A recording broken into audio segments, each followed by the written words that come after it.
Salut, je m'appelle Isabelle. Je suis en entrevue avec Eclectic Media pour vous parler de mon premier album solo, version 2.0. J'ai bien hâte de vous le faire découvrir. Bonne journée. Oh, premier album solo, oui. Et qui s'appelle 2.0. Et comme ça célèbre un renouveau dans ta carrière, on a décidé de t'offrir un petit cadeau. Ben voyons donc, un cadeau! On aime ça briser la glace en début d'entrevue. Oh! Cosmic Bombs. Hey, ça, pour vrai, j'ai besoin de relaxer ces temps-ci. Ça va être très, très apprécié. Un autre petit quelque chose aussi. Je suis trop excitée, là. Je suis trop énervée. Oh, c'est donc bien gentil. Une crème à main. Ça, c'est parfait pour le mois de novembre. Quand on se met à craquer de partout, là. Exactement. C'est donc bien fin. Ben, ça fait plaisir. Donc, 2.0. Oui. Tu as décidé de faire ta musique de manière indépendante. Oui. Donc, tu gères tout de A à Z, tu t'autoproduis. Comment arrives-tu pour que ce rôle-là de productrice ne vienne pas entacher tes moments de création quand c'est spontané, quand tu vas être spontané dans la création? Eh boy. C'est une très bonne question, je te dirais. Souvent, je travaille par spasme. Tu sais, je donne une grosse go sur, exemple, justement, le booking, une grosse go sur le graphisme, toute l'image, la création du branding et tout ça.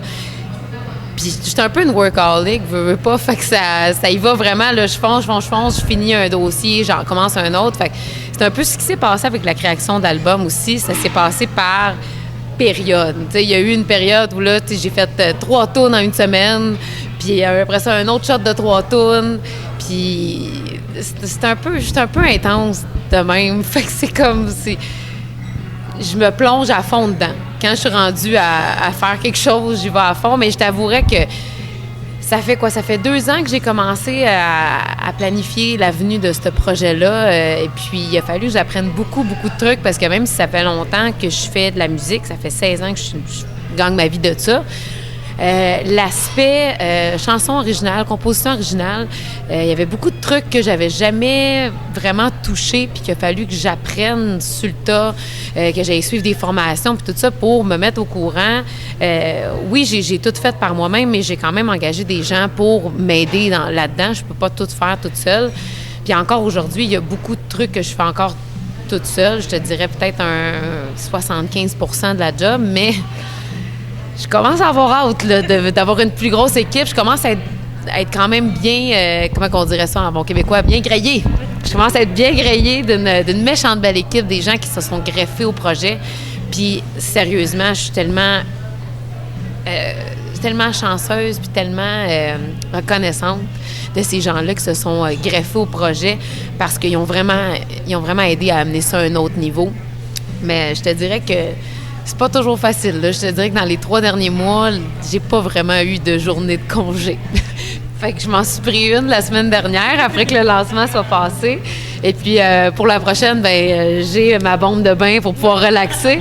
Mais je te dirais que c'est quasiment les périodes où je peux vraiment décrocher. On parle d'une soirée par-ci, par-là, mais c'est beaucoup, beaucoup de travail, surtout tout ce qui a entouré le lancement aussi, tu sais, les relations de presse, tu sais, de magasiner sa propre compagnie d'imprimerie, son graphisme, trouver les concepts pour la pochette, faire son propre styliste. Tu sais, c'est toutes des affaires qu'à un moment donné, là, t'avances dans le projet, puis à un moment donné, t'es comme « Oh, OK, il faut que je fasse ça aussi moi-même, là. OK, on le fait, on le vit, tu sais. » Puis quand je vois que là, je rencontre un mur puis que j'ai de la difficulté, là, comme justement quand on était rendu à faire les séquences pour le lancement, j'ai comme fait « Wow! » Y a-tu quelqu'un que ça y tenterait de le faire dans l'équipe? Parce que, tu sais, je veux dire, je suis capable aussi de respecter mes limites. Je veux pas non plus tout faire. Puis il y a des gens qui sont professionnels dans leur domaine puis qui vont le faire beaucoup mieux que moi. Fait que ça fait partie un peu de la réalité. Je sais que c'est une grosse période, là, la première année, là, de vraiment comme beaucoup de DIY.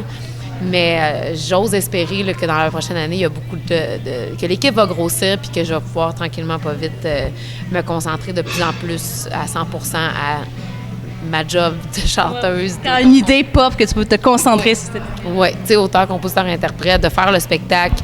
Puis, tu sais, c'est sûr que tout ce qui est l'aspect du branding, de l'image, je veux quand même garder le contrôle là-dessus parce que ce qui était vraiment important pour moi, c'est que ça reste le plus authentique puis le plus près de moi possible. Fait que le plus longtemps, je vais pouvoir mettre mes cartes sur table pour que quand la journée, je vais pouvoir donner ça à quelqu'un comme mandat, qui puisse vraiment savoir me connaître puis savoir où je veux m'en aller avec ça, puis que ça reste le plus près de ce que je veux véhiculer comme message puis comme image. Parlant de message, parlant de collaboration, c'est Alex Lapointe de The Brooks qui a réalisé l'album, qui est un album qui est entièrement en anglais.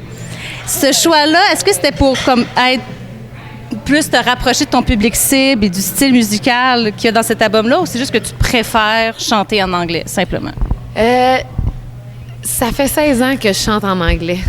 Fait que c'est sûr que quand ça a été le temps de commencer à composer, j'avais déjà composé dans le passé aussi, mais de vraiment juste composer de mes propres chansons pour cet album-là. Je voulais écrire en français, mais tout ce qui sortait, c'était vraiment en anglais parce que c'est en anglais que je suis le plus à l'aise de chanter. C'est là-dedans que j'ai baigné pendant toute ma carrière. On jouait souvent à l'étranger puis tout ça, fait que le français faisait pas vraiment partie de notre répertoire.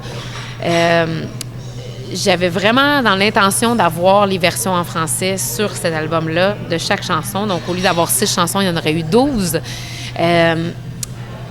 On s'est rendu compte lors de l'enregistrement qu'on voulait prendre encore plus de temps pour travailler les textes des chansons en français, puis que c'était pas nécessairement toutes les chansons qui se prêtaient à une version francophone.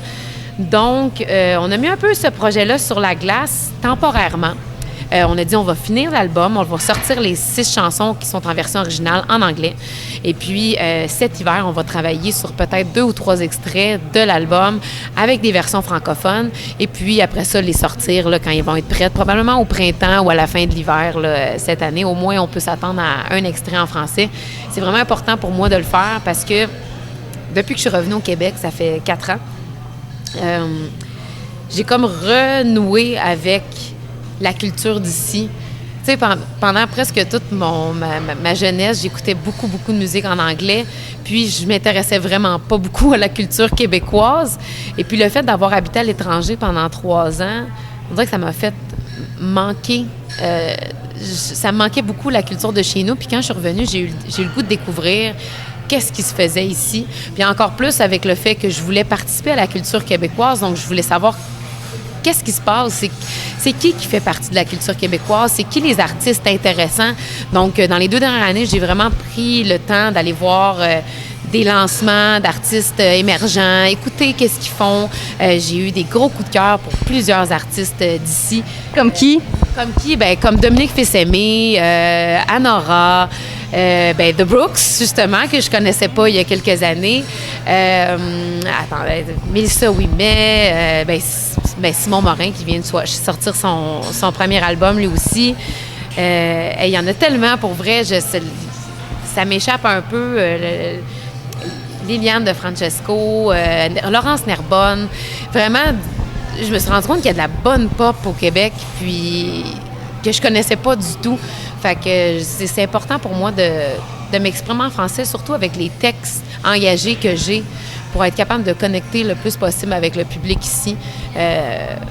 J'avais le goût de renouer avec les gens de chez nous, puis c'était un peu la meilleure façon, selon moi, de leur offrir peut-être une version francophone de quelques-unes de mes chansons. Tu l'as dit, texte engagé, la première chanson de l'album, Bipolar Love. Contrairement à ce que le titre dit, ça ne parle pas de bipolarité, ça parle de violence conjugale. Comment ça s'est fait le processus de création pour arriver à cette image-là, pour traiter la violence conjugale avec ce thème-là? Bien, c'est sûr que l'appellation amour bipolaire, ça venait vraiment exprimer comment je me suis sentie tout au long de cette relation-là où j'ai vécu la problématique de violence conjugale. C'est vraiment des up and down tout le temps. Ça va bien une journée, une autre journée, ça va mal, puis c'est jamais stable. Fait que ça m'a fait vraiment penser à cette image-là de... C'est un amour, mais il est bipolaire. Tu sais, c'est une relation... amour-haine. Et puis, quand j'ai décidé de faire mon album, il a vraiment fallu que je prenne le temps de reconnecter avec ma sensibilité, ma vulnérabilité, parce que quand tu t'écris des textes, tu te mets à nu, tu sors vraiment qui est au plus profond de toi, dans tes secrets les plus sombres, si on veut. Et puis, c'est quelque chose que j'avais vraiment fermé et déconnecté dans les dernières années, à force d'être interprète, à force aussi, bien justement, après avoir vécu de la violence conjugale, tu déconnectes beaucoup aussi ta sensibilité de ton rationnel pour pouvoir justement passer par-dessus ça puis être forte malgré tout. Puis pas te laisser atteindre. Donc, quand j'ai commencé à écrire, il a vraiment fallu que je défasse cette espèce de bouchon-là pour aller recreuser dans mes émotions. Puis, c'est sûr que en allant fouiller là-dedans, une des premières choses qui est ressortie, c'est cette épreuve-là que j'ai vécue. Puis, ça m'a donné le goût aussi d'aller au bout, de comprendre un peu pourquoi, puis comment que ça fonctionnait, la violence conjugale, pourquoi ça arrivait, c'est quoi les signes. Donc, je suis allée me documenter beaucoup, puis je me suis rendu compte que c'était un tabou encore très présent en 2019. Encore plus avec les médias sociaux qui nous poussent à toujours montrer une image parfaite et heureuse de notre vie. On n'a pas le goût de dire « Hey, je suis victime d'un conjoint qui me traite pas bien. » C'est tellement préjugé aussi. Oui, parce qu'on pense souvent que les gens qui subissent ça, c'est des personnes faibles ou qui sont innocentes de ne pas s'en aller, pas sortir de là, mais c'est beaucoup plus que ça, la violence conjugale. C'est une prise de contrôle, c'est sournois, puis ça n'arrive pas du jour au lendemain. C'est vraiment c'est un conjoint qui est manipulateur puis qui prend vraiment le contrôle. Tu sais, pour ma part, c'était un contrôle économique. C'était une violence psychologique puis verbale. Fait que c'est vraiment sournois. Fait qu'en écrivant, en commençant à écrire, c'est une des premières choses qui est sortie. Et non d'une façon lourde. J'avais juste le goût de parler de comment je me suis sentie la journée où je me suis dit « c'est assez ». Je suis plus capable, je veux sortir de là, puis c'est pas ça que je veux pour moi, c'est pas ça que je mérite. Fait que je me suis comme vidé le cœur. Bipolar Love, c'est pas mal ça. C'est de dire non à la violence conjugale, puis de me dire je me choisis. Puis c'est un peu tout ce qui a déclenché aussi le processus de vouloir faire un album, de me dire comme OK, ben là, je me suis tellement écrasée, puis fait écraser, que là, il n'y a plus rien qui passe. Puis ça voulait dire aussi d'enfin faire mon plan A au lieu de vivre dans mon plan B qui était... J'étais interprète depuis 16 ans, mais ça n'avait jamais été ça. Mon but en commençant à faire de la musique, je voulais faire mes propres chansons. 16 ans plus tard, il y a eu quelques tentatives, mais rien de concluant, puis rien qui était à l'image de ce que je voulais faire. Donc là, après avoir vécu ça, je me suis dit en revenant au Québec, non, là, je m'écoute, je me choisis, puis je le fais. Justement, des autres chansons de cet album-là parlent de ça, de ne pas se laisser marcher sur les pieds, de foncer, d'avoir confiance en soi. Comment tu as travaillé ces thèmes-là pour ne pas tomber dans une facilité, dans les clichés, dans une morale? Bien, dans tous les textes que j'écris, souvent, je me parle à moi-même. Donc, ça ne peut pas vraiment être moralisateur, je crois. C'est vraiment... Je me défoule, je sors le méchant, je lave mon linge sale sur des affaires qui font pas mon affaire ou des choses que je revendique à propos de moi-même. Tu sais, il y a la chanson 2.0 qui parle justement de, finalement, de devenir une version améliorée de moi-même où c'est pas les épreuves que j'ai vécues qui me définissent. Last Strike qui parle de, finalement, de choisir de faire mon plan A, puis de me donner une chance, de me donner une dernière chance de l'essayer, puis de le faire par moi-même. Il y a la chanson de Real You qui parle du fait que je suis plus capable, j'aime pas dealer avec des gens qui sont fake. Puis tu sais, je parle vraiment au jeu. Fait que ça me fait du bien de le dire, puis tant mieux si ça parle à d'autres gens. Il y a Woman Up aussi qui parle du fait de devenir une femme, puis de... Tu sais, on parle de l'expression « man up », qui veut dire « fais un homme de toi, prends tes responsabilités, prends le lead de ta vie, puis fonce », tu sais. Bien, c'est la même chose pour une femme, « woman up ». Donc, c'est un peu... Je me dis, là, je woman up, je deviens une femme, je fonce. Il y a Self-Talk Session qui est totalement une conversation avec moi-même, où je me dis, je suis pas parfaite, mais c'est correct.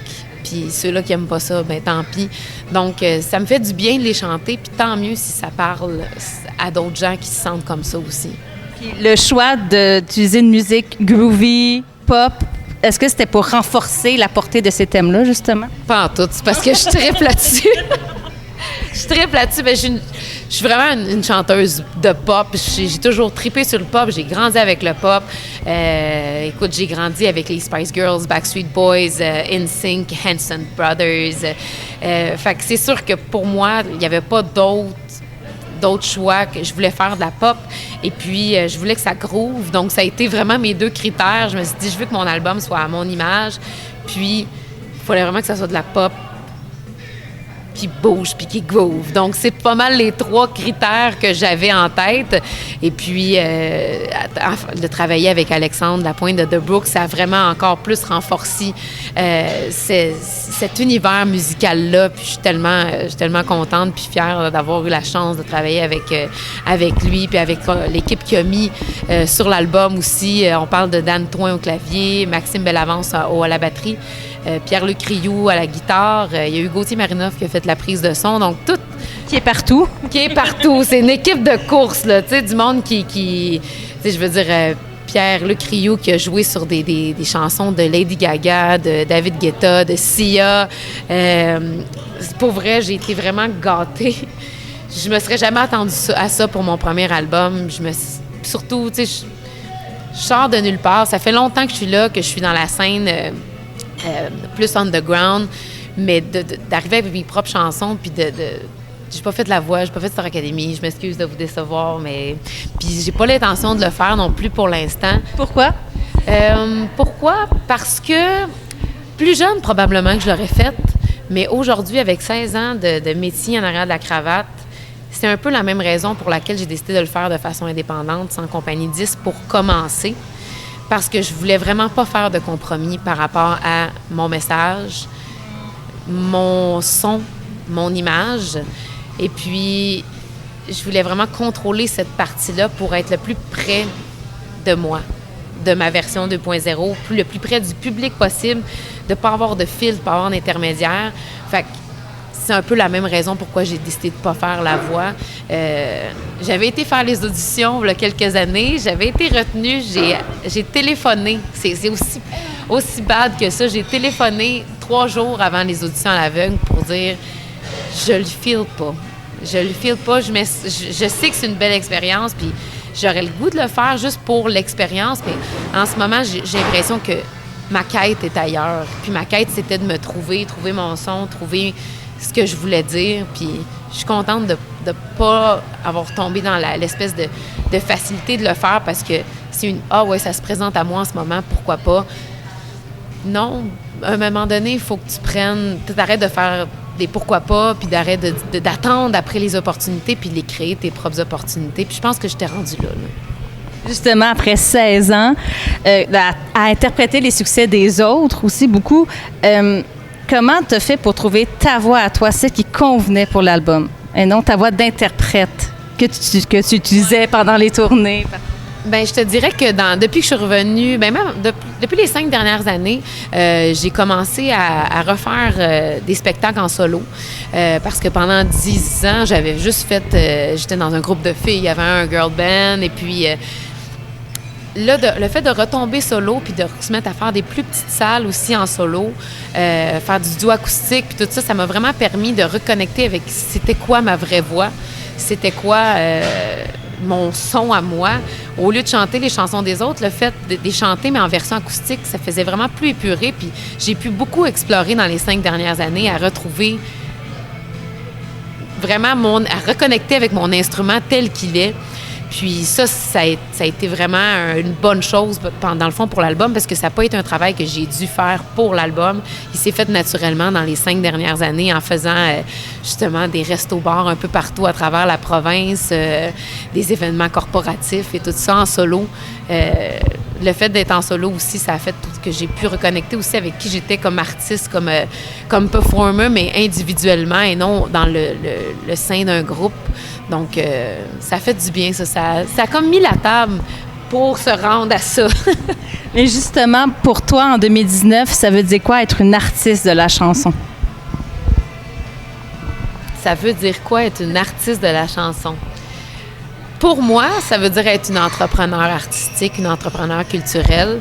C'est une des belles choses que on pourra bien dire ce qu'on voudra, puis c'est dommage que l'industrie de la musique ait changé comme elle a changé aujourd'hui. On est dans une ère du numérique où les albums ne se vendent plus comme ils se vendaient. On ne se cachera pas rien ici, aujourd'hui, mais ça a donné une belle possibilité aux artistes de pouvoir s'entreprendre eux-mêmes, de pouvoir, grâce aux médias sociaux, de connecter directement avec le public sans intermédiaires. Avant, si tu avais quelque chose à dire à ton public, il fallait que tu attendes que le 7 jours te fasse une entrevue, tu sais. Parce que sinon, il n'y avait pas de moyens, tu sais. Il y avait vraiment juste les médias qui pouvaient te permettre d'avoir une voix. Aujourd'hui, Facebook, Instagram, Twitter, ton site web te permet d'avoir une voix directe avec ton public. Puis, la nouvelle ère musicale te permet de t'entreprendre sans avoir à attendre d'être découverte ou d'avoir des opportunités quelconques. Tu peux les créer, tes propres opportunités. On va se le dire, c'est vraiment pas facile.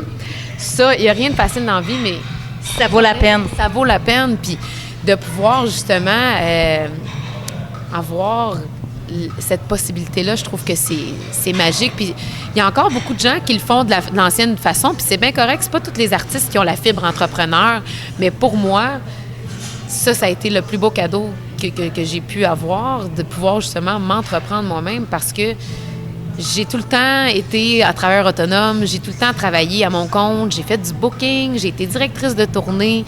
Fait que pour moi, de pouvoir travailler sur mon propre projet, sur tous les aspects, c'est un cadeau du ciel de pouvoir le faire avec mon matériel original. Puis je dis pas que ça va toujours être comme ça, mais au moins pour commencer, tu sais, on parle, ça réduit beaucoup le budget aussi à investir quand on commence une carrière originale aussi, d'avoir la possibilité de pouvoir faire quelques trucs par soi-même, un peu comme un entrepreneur en construction fait quand il part sa compagnie, tu sais. Pendant longtemps, il n'y a pas d'employé, il travaille tout seul, bien, c'est la même chose pour nous autres, puis c'est... Thank God, ça fait du bien de pouvoir enfin avoir la possibilité d'avoir le contrôle de ce qu'on fait, puis je trouve que c'est une belle chose. Bien, merci beaucoup. Ta démarche est super inspirante. Longue vie à ta version 2.0. Merci, Téphine.